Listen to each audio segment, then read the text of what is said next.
Welcome to the Giving Garden podcast, where we explore how small acts of giving can blossom into lasting change.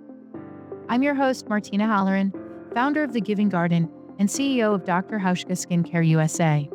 In each episode, we highlight the power of giving, whether it's time, kindness, or resources, and how these acts can transform both lives and whole communities.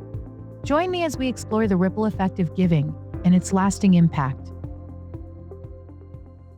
In this episode, we welcome Dr. Emiliana Simon-Thomas, the Science Director of the Greater Good Science Center at UC Berkeley and one of the world's leading researchers on the neuroscience of compassion, gratitude, and pro-social happiness. Emiliana's work reveals a truth we often feel but rarely understand scientifically. Joy is not something we stumble into. It is something we cultivate through connection, kindness, and meaningful relationships. She shares the groundbreaking insights behind the Big Joy Project, a global citizen science initiative inviting people to complete simple micro acts of joy every day for 7 days. These tiny practices take only minutes, yet they change how we feel, how we relate to others, and how we navigate difficult seasons. Emiliana explains how micro joy shifts brain states, interrupts stress cycles, and builds resilience. Together, we explore how communities become healthier when we focus on belonging, contribution, and care. This conversation bridges evidence and humanity. It is an invitation to reimagine joy not as a luxury or luck, but as a practice available to everyone. Dr. Emiliana, welcome to the Giving Garden. Thank you so much for inviting me to participate in this super fascinating and really useful, purposefully applicable conversation. Thank you. It is our honor and our privilege to have you. Your body of work is vast, so I'm going to jump right in. Dr. Emiliana, you began your academic work studying how unpleasant emotions impact decision-making. And what made you shift that focus from the negative effect? Because I think people tend to lean into this happened, this is why I did this, to pro-social states like compassion and awe. What was that shift? Yeah, such a great question, Martina. I'll give a little bit of context for why I focused on unpleasant emotions first. It was largely because the state of research in emotion, it favored negative states. It was easier, people thought, in a laboratory to elicit fear or aversion than it was to elicit humor or affection. And so that was kind of why my advisor in grad school was like, okay, you want to know how emotions affect decision making?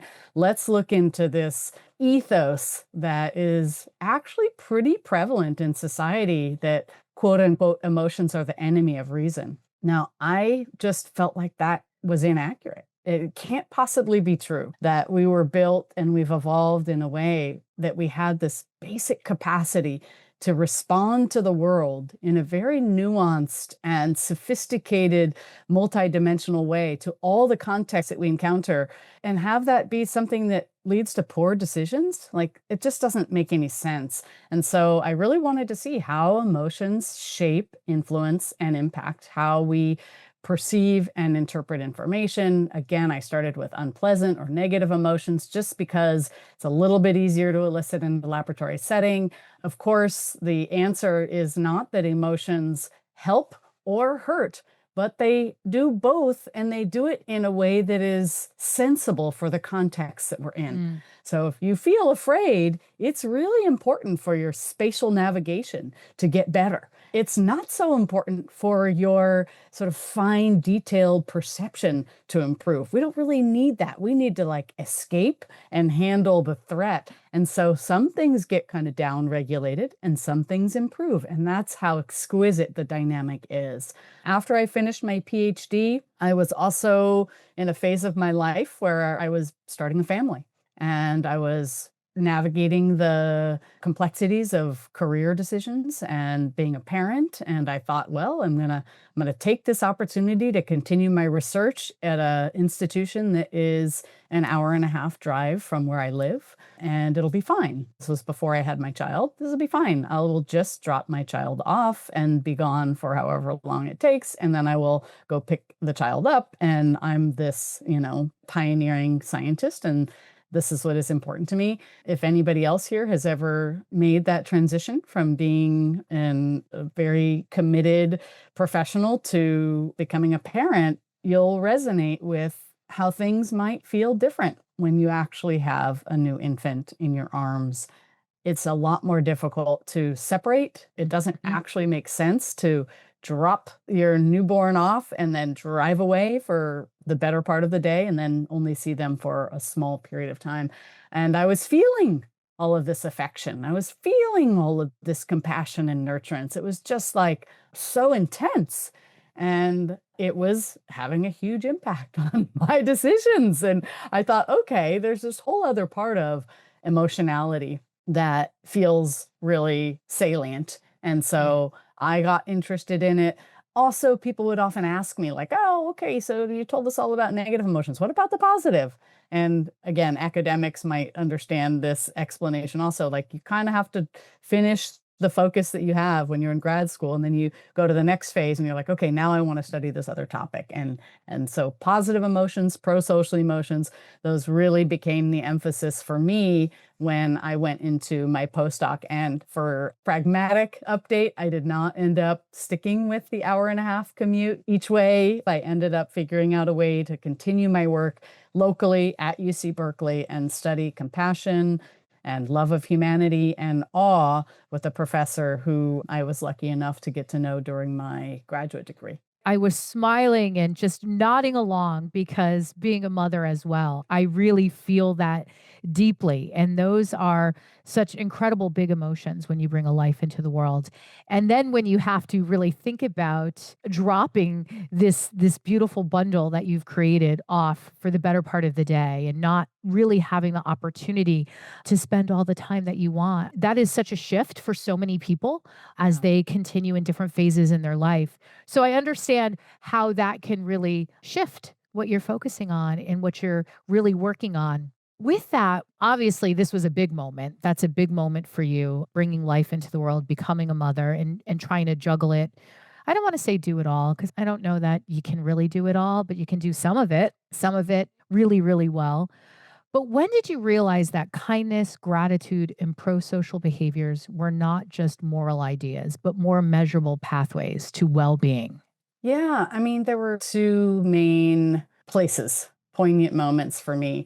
One was in just trying to study the global emergence of those qualities and characteristics. Like, which societies have more gratitude and generosity and benevolence, and which tend to be more individualistic and self focused and hyper competitive. And in doing that, you also see the patterns of collective success, prosperity, well-being on average across people in these geographic locations or in these societies and communities. And yeah, the pattern just is very apparent that in places in the world where people are kinder to one another, where generosity and equity sensibility around opportunities is more prevalent, people do better. Like, well-being scores are higher. People live longer. Key metrics that we tend to measure more regularly, like infant mortality and literacy, all those things, educational attainment, all of that gets better. And so I'm like scratching my head. It's partly like, okay, some other places around the world have figured this out. And it's not even about money. It's not about GDP a lot of the time. And some of our listeners may have come across something called the World Happiness Report at some point or another. Every 16 months or so, it gives a new ranking of different countries and their happiness level. And usually Scandinavian countries Mhm. top the list. And one of the explanations is that they're very institutionally collective. It's really Yeah. not easy, but it's welcoming in terms of pursuing ideas, getting educated. It's not cost prohibitive. Healthcare is a little bit more available than it might be in some other places in the world. But then somewhere like Costa Rica comes up on the list quite often. They're top. And what's that about? That's not a place where you think of high access to technology and resources, right? It's maybe just physical, natural beauty. I was going to say Maybe nature. Nature comes to mind immediately. It's such a beautiful, spectacular place to that's be. one. That's one of the explanations. And then another is a cultural value of familism. Mm, And familism isn't just that you only really deeply, profoundly care for the people in your household, it's a value that extends to anyone you interact with. There's an assumption of trust, a recognition that you are someone's child, sister, aunt, cousin, and that matters in the way that I care about my own relatives. And so there's an orientation of generosity, of concern, of interest in the welfare of others that is unique. And I think that's a great contribution. So that's one piece, like where in the world are people doing great and what's going on in those places? What's going on is that they're more pro-social, either at individual cultural levels or at institutional levels. The second part is I teach a class, which we launched here at the Greater Good Science Center in the fall of 2014, called The Science of Happiness. And I teach it on a learning platform online. It's a massive open online course. Anybody can take it. We've had more than 1 million people around the world wow. enroll in this class over the last 10 years. And we ask people questions in this class, right? I mean, I'm a scientist and a teacher. And so as a scientist, I wanted to know, like, well, who's joining? Where are you at in your life? How do different ways you answer different kinds of questions relate to each other? And what of course, I ask a question about prosociality, about altruism, about gratitude, about your sense of purpose insofar as it's linked to your sense of contribution or daily activities being of service to others and the community. And there's just really clear correlations across this large sample. The higher people score on these pro-social characteristics, the higher they also score on measures of well-being. And it's not just their own self-report. I also, and with colleagues and collaborators, cleverly asked people to nominate someone else who I then reached out to and I said, hey, you tell me about this person who's taking this class. You know, what are they like? And again, the more the peers said they're generous, they're grateful, they're forgiving, the more that person scored high on measures of well-being. So, you know, data-driven, kind of sociology-driven, lots of different indicators that point to the importance of prosociality for health and well-being. I have the vision that the really pro social people come to it relatively happy. There's a bit of joy in them. And many people think happiness is a personality trait or something you're born with. What does research tell us about happiness as a skill that can be learned? They're wrong and they're right. There is a certain degree to which our biology shapes and enables a certain level or what some people call set point for happiness in life. Okay. And by happiness in life, I mean generally you feel pretty good, you're able to handle setbacks and difficulties and failures, and you have a sense that you matter, right? You matter in the world. It's this broader characteristic. It's not like I feel really happy that I got a special award for being the best in my workplace, right? That's a momentary emotion. I'm talking about the more broad thing. So, yeah, there is some extent to which our biology and for anyone in any given moment, if I were to measure you right now, something about your life history, what's happened to you in the Yeah. past has shaped what we might call your set point. But when scholars try to figure out, well, okay, is that it? Is that all we get? That like we have the set point, we win the lottery, happiness goes up, and then it kind of goes back down as we get used to it, and then we're back to our set point. We have a loss or an accident, happiness goes down, and then it kind of recovers back up, and we're back at the set point. Is that it? Turns out, no, it's not. Actually, that's only about 50% of the variance between two people is explained by their set point. The rest of your day-to-day happiness has to do with the context that you live in and the way that you walk the world day to day. And if you were to guess, like, okay, let's say this other 50% of kind of variance, is it more context or is it more what you do and how you act? I think a common mistake is to think that it's more context. A common mistake is to think, well, if I just check off my list of goals, right? I get partner in the company that I work. I get married to an attractive person. I purchase a home. I have a vacation home also, et cetera, right? This is our like checklists that we kind of feel like we are obliged to in many, industrialized Western countries. If I just do all that, I'll be happy, right? And that's a very contextual view, and that we get from lots of media of smiling people with wonderful material possessions. According to the science, that's only about 10% the context. And 40% of the variance in happiness scores between one person and the next is related to what they do, how they behave every day, whether they're engaging intentionally in experiences and activities that fuel their sense of meaning and purpose, that fuel that idea that they matter, that who they are is valuable to their community and society and humanity and maybe the natural universe, depending on a person's orientation. Aristotle called it eudaimonia, right? The part of well-being or happiness that comes from virtue and moral compass and acting in accordance with your values, like doing what really matters and feels important to you. That is actually a pretty important part of the ability to shift happiness one way or another in a person's daily life. And yeah, you absolutely can. Well, when you think about the checklist versus the idea of your social moral compass and how you're living, a checklist is fleeting. The other piece of it is sustainable and rechargeable and refuelable.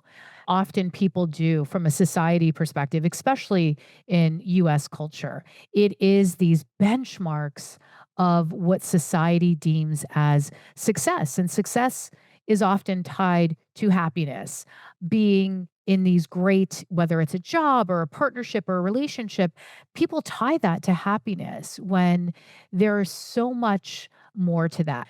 When I was in one of my toughest moments, I wasn't on a checklist and I wasn't trying to attain things. I thought about what did I have versus what I didn't have. And I had the sun every day. The sun makes me smile every single day.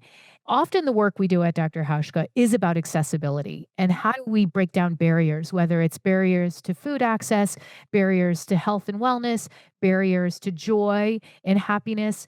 And I always think of those spaces where everybody has access. And in those toughest moments, I always had access to the sun.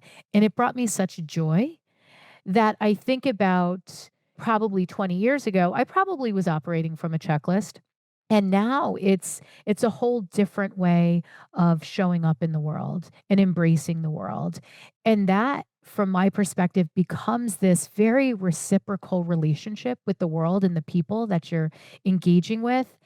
There is this emerging idea of the value proposition of happiness and where it comes from and how you seek it out versus this checklist of things. Because Yeah. it's very convoluted in the world when you see the perfect picture, the perfect life, the perfect car, the perfect house. That's just exhausting to me.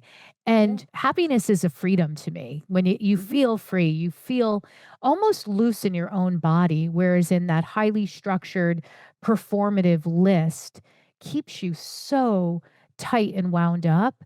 They've got it in their mind. The checklist is going to lead to the happy, when in fact, the checklist leads to the next box they need to check off. And it's this like vicious cycle that they can't get out of. Yeah, a couple of responses to your wonderful story. One, I do a lot of teaching for leaders and workplaces, and one of the studies that I like to share was done by a scholar named Eva Asselman and her colleagues in Germany. And what they did is they measured happiness and career trajectories over 30 years. What they were interested in was your question, exactly. Like, does arriving at a position of leadership or being promoted into a leadership role make you happy? Because, yeah, there is evidence that people who are leaders have more happiness.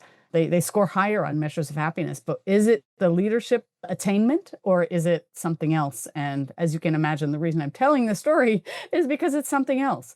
The people who arrive into positions of leadership were happier in their late teens and 20s. They already understood something about and were orienting their lives and the way that they behave in the world in such a way that it was fueling their happiness. And it was that happiness that actually made them more likely to reach positions of leadership. And the funny part is, while leaders do tend to be a little bit happier than people who don't reach positions of leadership, the paper also showed that at the moment of being elected into or promoted into a position of leadership actually sometimes is associated with higher levels of anger, right? So there are real challenges with being a leader. Yeah, And it yeah. takes being a happy person to kind of get to it.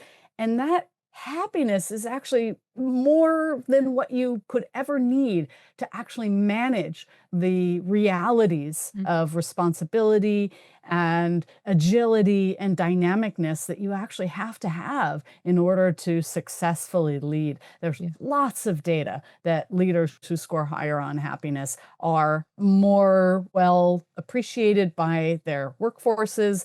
They're more likely to lead companies that are successful and profitable. I also loved how you talked about appreciation and gratitude. Appreciation and gratitude are both really strong methods for shifting your daily way of walking the world. One of the more formal words for that is comportment, right? The way Mm-hmm. that you just open your eyes and look around. Is it a way that is characterized by what's good? What's out there that is good, that is actually buoying me right now without me necessarily having had to ask for it or earn it or work towards it? I'm getting this warm sunlight when it's available. And wow, how fortunate am I to be the recipient of that. And then the last thing I heard you talk about was time famine. And that is the extent to which people can get into a routine that is so hyper scheduled and so structured that there's just no room for inner reflection or a moment of spontaneous joy. And those spaces in between are really essential to restorative processes, to our Mm-hmm. basic cellular health, regeneration of our cells, all the things that are so central to our lifelong health and well-being. There's these real joyful, happy leaders who emanate a little something different. And then there's really angry leaders because of sometimes it's the pressure. And when I stepped into this role, I really thought about this idea of what has buoyed me, what has made me so appreciative and so grateful in the process of being successful. And in 2018, we bought an old church. We wanted to really stay true to our sustainability. And as they were taking out all of this beautiful stained glass and replacing it with windows, I recognized that everybody who sat in the office didn't have a window. Mm. So I decided that everybody should have a glance to nature at any point in their day. So everybody who sits in our office has a window. It's about this idea of having the opportunity for me to really build a culture that took care of people and nurtured Mhm. people and fueled ideas and fueled a collaborative environment. And I think at Dr. Hauschka, we try to be, I always say good, better, best. We try to Mhm. be better every single day. But I often come to the table thinking if I was sitting in that chair of the marketing person or the education person or the salesperson or the customer service person that gets wonderful communication with consumers, but also gets the unhappy ones because it Mhm. happens. What would I need to buoy myself in that situation? And I try as a leader to provide that because, to your point, happiness in an organization, joy and gratitude and appreciation in an organization, when people walk in, they can feel it either way, the polarity of it. It's really positive or it's really negative. And we want to stay in the positive at Dr. Hauschka. When I talk with other people, it's intentional, which means it's available to everybody. You can Mhm. choose it. That for me has always been a fundamental difference as a leader. You can choose. I can choose how I'm going to feel today Yeah. no matter what's going on. I can choose that. But I think there's practice in that when we talk about relational experiences, because I've often brought a lot of how I've lived my life into the workforce.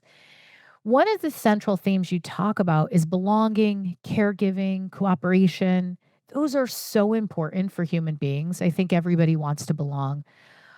Why are they so central to lifelong health and joy? Well, humans are an ultra social species, right? It's an evolutionary affordance that has made us as successful as we are on this planet. We succeed because we are exquisitely skilled at coming together, at weaving together communities, societies, at coordinating our effort towards much grander goals than any individual could ever imagine.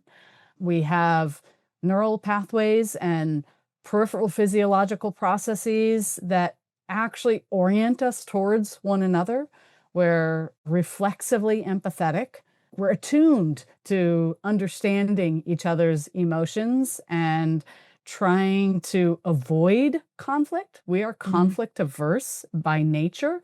Of course, we experience conflict. Conflict is important to progress and change. It's inevitable, but we're also way more inclined to avoid escalation or Mhm. to reconcile in the wake of conflict than we are to escalate or continue to hold a lifelong grudge in terms of our well-being, right? We may make that mistake, and many of us do, and there are lots of cultural reasons for that. And that mistake that I'm referring to is deciding to refuse forgiveness and like drag along the trauma and hostility That and sounds bitterness. exhausting. It sounds Yeah, exhausting. exactly. But it's But bizarre. It's a yeah, bizarre thing that yeah, people do despite its cost. It's very yeah. costly. It's a basic biology question. We are equipped and innately inclined or biased to prefer the company of others. Many of our listeners have probably encountered, the headline that there's a loneliness epidemic.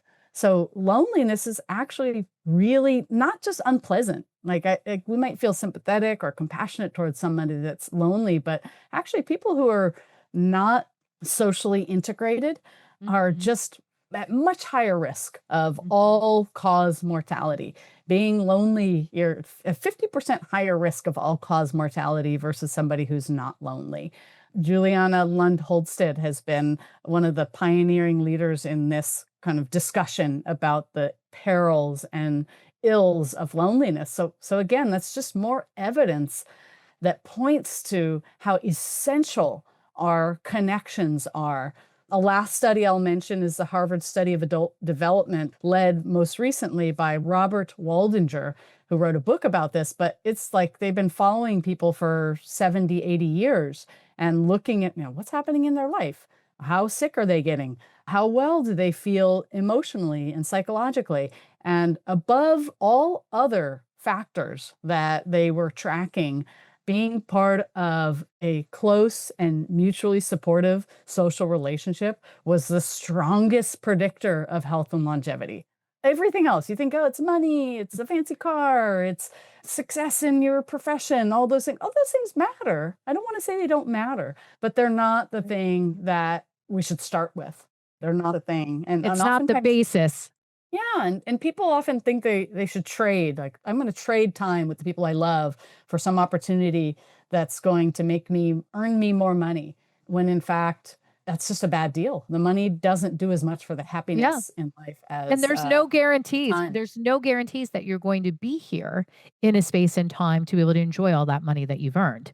There's no If guarantee. if it's even enjoyable. Like, that's the Yeah. thing. I think what you pointed to earlier is that, like, yeah, you buy something new and it's great for a second, and then you're worried that it's going to get scratched or broken or lost, or you see that somebody else bought one 2 weeks later and they got a better deal than you did, or they got the next version and it works better than yours, and suddenly this thing that you thought was joyful is just almost a burden. And Yeah. so our relationships are not like that. Our relationships with one another, especially when we invest in them and we lean into kind of having a deeper and authentic, heartfelt bond, there's no habituation, there's no adaptation to friendship. No. Oh my gosh. Some of it's cultural. People drag around bitterness, grudges, and And I think there's this beautiful idea in the world today that closeness can come from so many different places. It's not just families that you were born into, there's chosen family. And there's also this idea of loneliness and being alone are two uniquely different things. And Yes. and being alone with yourself and being able to enjoy your company is super healthy. And Yes. while we are, for lack of a better word, tribal people and we want that connection, I think we also have to have that connection with ourselves to really understand, how we operate in the world. Understanding yourself really allows your ability to embrace other people in a much deeper way. And Absolutely. And yeah, what I'm hearing you talk about is the importance of solitude. yeah. Being an ultra social species doesn't mean that we're constantly seeking affirmation and validation from things outside of ourselves, whether it's people or contextual details. Mm, That's an extreme in the other direction. People vary in their degree of introversion, mhm. right? I often get questions about, well, what do I do? I'm an introvert. Doing a random act of kindness really feels super stressful to me. But for the extrovert, it's really easy. Does it help everyone the same? Just spoiler alert, it actually helps the introverts more than it helps the extroverts. And all of us benefit a little bit from doing things that are a little bit uncomfortable, that might sort of push our boundary that maybe Oh, we think is strict, but in the social context, often they're malleable and there's opportunity to have deeper, more meaningful, supportive bonds with others that aren't focused again on creating that basic sense of worth. You're right. You need to have your own sense of worth and connect with yourself in a compassionate and gentle way in order to be able to do that for anyone else. yeah. Right? If you're mired in self-criticism and anxiety, your efforts to approach another in a comforting way are going to fail. So, yes, there is a very substantial benefit to self awareness, to solitude, to the ability to really understand and relate to one's own mental habits and emotional experiences in a clear way. Everybody thinks I'm an extrovert. I am not. I am not. I am such an introvert. So, what's happening in the brain when somebody practices kindness, gratitude, or compassion? How does that start to shift? Because I think when somebody gets really excited or they're in fight or flight mode, we kind of know what's happening because it always kind of tends to be like that fear factor.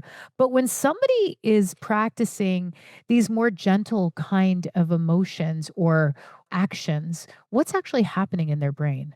I want to start with what is actually similar across those moments of exciting and those moments of attunement to others' welfare. And then I'll talk about things that might be different.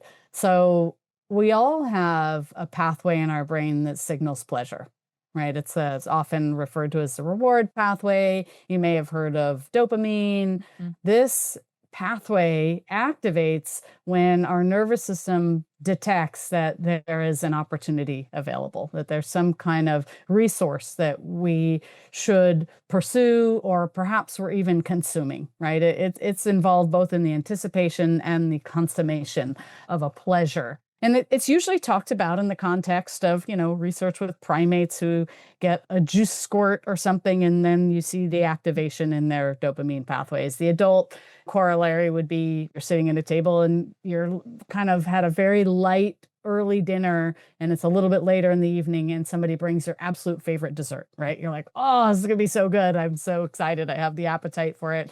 It turns out, while we thought this pathway is really just about pleasure, about self indulgence, about reward that is self oriented and self focused, when scholars put people into a brain scanner and measure activation in those pathways, in those regions, when a person they're doing a little game and they can be successful. Maybe they hit the button fast enough or accurately enough, and they win a reward. They win some kind of money or bonus. And sometimes it's for them and they get this little bank thing. Yeah, you got money or you got bonus. And sometimes it goes to a charity. It goes to someone else. It goes to a different place. This study, actually done about 15 years ago, was a collaboration between economists and neuroscientists, because they're the ones who are going like, wait, how does this work? Economists would say we would never be generous. There's no point in it. There's no rationality there, right? And neuroscientists who are in conversations with psychologists are like, but wait, people do heroic things at their cost to themselves all the time. And people are super generous in unexpected ways. So what's the deal? Well, the deal is that those reward pathways signal and respond to generosity. So we get the same feeling of warmth and excitement when we know that we've done something that has uplifted or benefited another person that we get if we have that benefit ourselves. If we do something together with another person, and this is a different study, but we do something together with another person to win, and we could have done that thing by ourselves to win, the winning with another person leads to a bigger activation of those reward pathways. So there's this common system that is exquisitely attuned, not just to personal rewards, rewards to the self, but also to the detection that you have committed an action that has benefited another or that has improved the welfare of another person. So that's one story. The other is, yeah, we have pathways and systems in our brain, the temporal parietal junction, the insula, that are central to what's called social cognition. So detecting what another person's perspective might be. Like, why do they think the way that they are thinking in this moment of conversation? That's there from birth, right? We have systems that are dedicated to interpersonal experiences. Peripherally, our vagus nerve is the 10th cranial nerve, and it kind of has little processes that go all over the body to different organs. The one that researchers tend to focus most on is its influence on the heart. So what the vagus nerve does is it slows down your heart rate every time you exhale. This is calming. This is restorative. This keeps you from expiring. Well, it turns out that the vagus nerve, when it's more dominant, also turns on all of these affiliative systems. So there's some braided together biology of being calm in that rest and digest state that is also a tend and befriend state. It's also when we feel most inclined to approach others. The systems and sensors in our ears and in our eyes become more sensitive to human communication. We're better at detecting facial expressions. We hear better the frequencies that are characteristic of human speech. So there are all these systems that are there for socializing, that are there for being affiliative and pro-social. And when they're activated, they actually have a benefit to our health and well-being. So remember that the vagus nerve is also about restoration, about calmness, about enabling your body to do the work of repair, of cellular regeneration. That all happens in a way that's on the same road as being in the company of our friends and beloved. That's pretty powerful. The average person out there, to include myself, you don't make that deep connection, that your social emotional dynamic is so integrated on so many levels to your biology. Which brings me to the Big Joy Project itself. It's incredible and it's powerful. So I want to talk a little bit about that because I'm sure our listeners want to hear more about it. So the Big Joy Project gives participants small daily micro acts of joy. Why did you choose micro actions as an entry point rather than something bigger, longer? Everybody thinks joy is big, right? Why did you go there? Well, listen, there are volumes of human thought dedicated to methods of finding happiness that take a long time. So many spiritual traditions, many self-help thinkers have written volumes, again, like just do this every single day or do this for an hour every day, change something dramatic about your whole life, and then you'll be happier or you'll experience more joy. And that works for a fraction of people. There are some people who are into it, who are like, okay, I'm going to take that on. I'm going to change everything radical. And now I maybe have benefited from it. But I would argue, a majority of people who are in the routine of their lives and they're actually doing pretty good. Like, a lot of people are doing pretty good, but they're asking themselves, is there more? Could I be better? Where can I grow to? Like, as a species, we also don't like to just sit and be done. Mm-hmm. We're not like, okay, I've had enough to eat, had enough to drink, I'm warm enough, I'm just going to sit in some place and wait till another need happens. That's not, we seek novelty. We want to grow. We want to understand new things.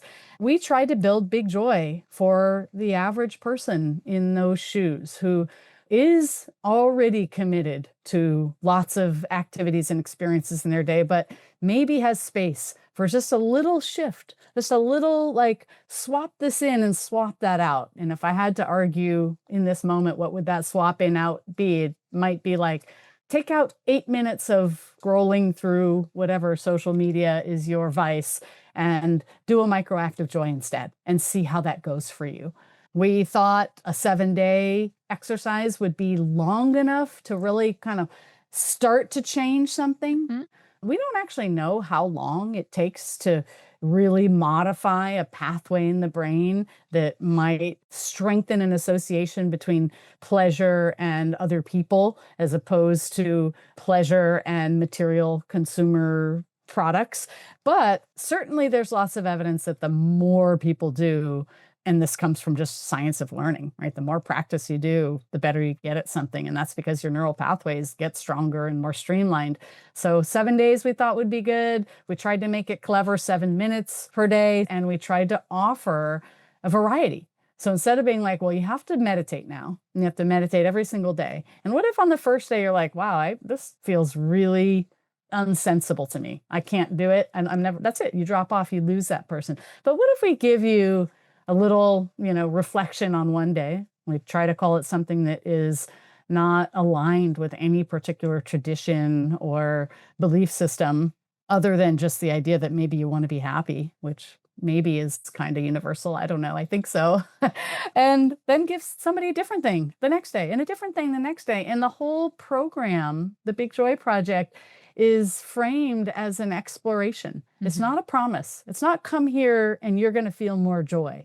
It's come here and try a few things and see what it feels like. Really notice for yourself. I love that.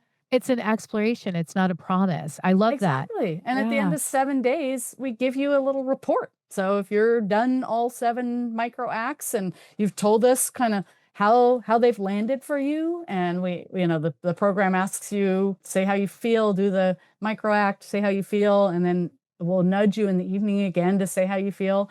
It'll tell you, like, hey, you know what? The thing that worked really the best for you in terms of immediately increasing your positive emotion and decreasing your negative emotion was watching a 3-minute video that is awe-inspiring. And we know there's great science on the importance of awe in your life. Yeah. So the project is also a citizen science effort. So what are scientists specifically hoping to understand from people's daily emotional check-ins? Yeah, I mean, we really want to learn what works best for whom. So in the canon of positive psychology or well-being or happiness science, there's a pretty vast landscape of different exercises and activities and practices.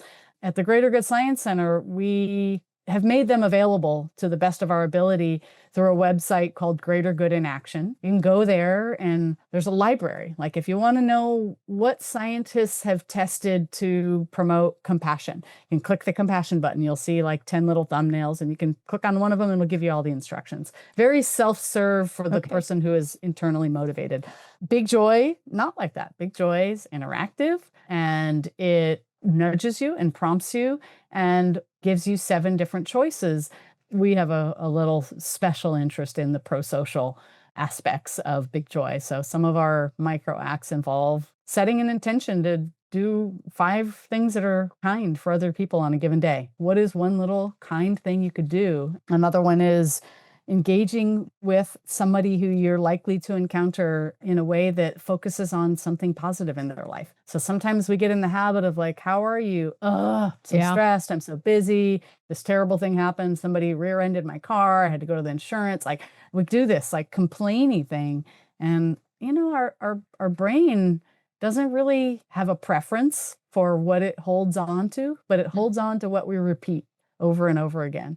And if we're complaining all the time about the hassles, the inconveniences, the frustrations, that becomes the baseline for how we feel in social interactions. So we are really interested in, do the big joy practices actually change how people endorse statements like, I'm willing to make sacrifices to my quality of life to uplift the welfare of others? Like that's a pretty high ask. We're amazed and outrageously gratified that actually, yeah, if people do more People than do it. 3, they report being more like willing to endorse that statement. They're closer to strongly agree than strongly disagree when they engage in these practices. So we're really interested in that. It's a big project. We have over 100,000 people who Wow. have enrolled and done at least part of it. The work is ongoing. Wow. Talk about big joy. 100,000 Yeah. people. That's a lot of joy. What do you personally return to when you need to reset or decompress and reconnect? Because you've been exposed to so many different potential actions that somebody could take and invoke in their own personal journey. What do you do? My go-to is either a reflection or an expression of gratitude. And I do it in a particular way that kind of supersizes the impact. When I reflect or choose to express or note gratitude for something, I say thank you. I describe what the other person did, right? What did the other person do that I'm thanking them for? I acknowledge the effort that they put forth. So what did they invest in doing this thing that they did? And I describe how it led to goodness. Like what was the benefit?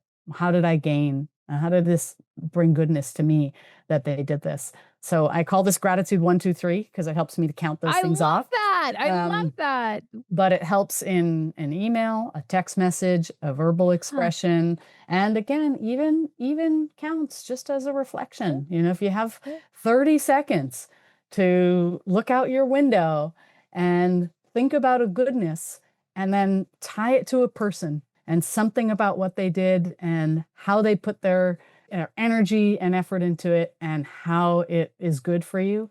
It's just a really powerful reset, both in terms of your own optimism and sense of goodness in the world, and also linking that goodness to other people. That is both powerful and beautiful, and it is such a great place to end. Thank you for joining us today. Spending time with Dr. Emiliana Simon-Thomas reminded us that joy is not something fragile or rare. It is something we can choose, even in the smallest ways. A kind word, a moment of gratitude, a connection shared with someone we love, or someone we have yet to know. These tiny choices add up and shape how we move through the world. If today's conversation sparks something in you, I invite you to take one micro act of joy into your week. Pay attention to how it shifts your energy, your outlook, and the way you show up for others. As Emiliana shared, joy is not only personal, it has a way of extending beyond us, touching the people around us, and strengthening the communities we call home. You can learn more about the Big Joy Project and participate in their 7-day experience at Greater Good in Action, ggia.berkeley.edu/Big Joy. Thank you for listening and for being part of the Giving Garden community, where every act of care, no matter how small, becomes nourishment. Until next time, may you plant seeds of joy wherever you go, and may they come back to you in ways you never expected. Thank you for listening to the Giving Garden podcast. I hope you're leaving inspired, because even the smallest act can spark positive change. If you've enjoyed today's episode, don't forget to like, subscribe, and share. The Giving Garden podcast is produced by Edwin Batista and edited by Stephen West. A special thanks to Helen Polisi for her guidance and generosity. The Giving Garden podcast is brought to you by Dr. Hauschka Skincare USA, pioneers in natural skincare for over 50 years, and home to the Giving Garden loyalty program. Visit drhauschka.com to learn more.